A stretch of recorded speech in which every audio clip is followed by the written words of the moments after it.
Et une des conséquences de cette augmentation généralisée, c'est qu'on y regarde à deux fois avant d'acheter. Et surtout, on compare les prix. 8 Belges sur 10 délaissent les grandes marques pour les marques des distributeurs. Autrement dit, les produits au nom de l'enseigne. Kamel Azouz a mené son enquête dans les rayons des grandes surfaces. Qui dit crise économique, dit baisse du pouvoir d'achat. Et plus que jamais, les Belges scrutent les bonnes affaires. On compare de plus en plus les prix et à ce jeu-là, ce sont les marques des distributeurs ou autrement dit, la marque du magasin qui rafle la mise sur les grandes marques.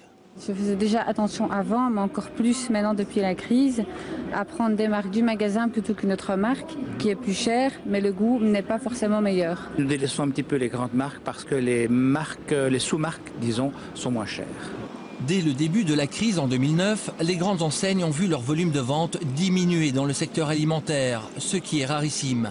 C'est pourquoi elles ont toutes adapté leur stratégie en multipliant les produits portant la marque du magasin. Une stratégie qui porte ses fruits. Il y a une véritable différence parce qu'il y avait moins d'achats de produits à la marque propre.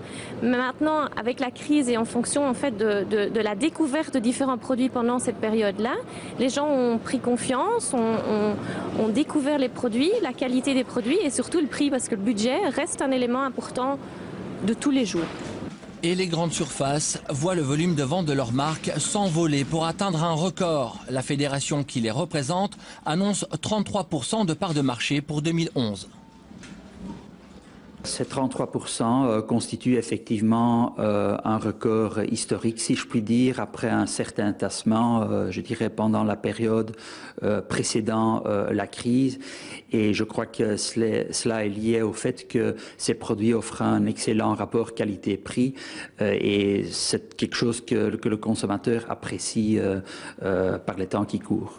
Pour contrecarrer cette percée, les grandes marques multiplient les promotions. Mais depuis la crise, les consommateurs ont bien changé leur attitude. Aujourd'hui, ils sont plus nombreux à acheter des marques de distributeurs, mais aussi des marques premier prix.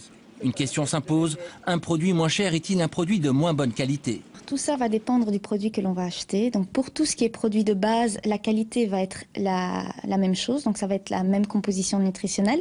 Donc la seule différence se fera au niveau du prix. Pour tout ce qui est produit plutôt travaillé, comme les plats préparés ou les saucisses en conserve, là il va y avoir une différence au niveau de la composition et de la qualité du produit. Si on compare les prix pour un produit de base comme le lait, cela varie du simple au triple, et cela pour une qualité identique. On comprend pourquoi, en période de vache maigre, 50% des Belges ont changé leur comportement.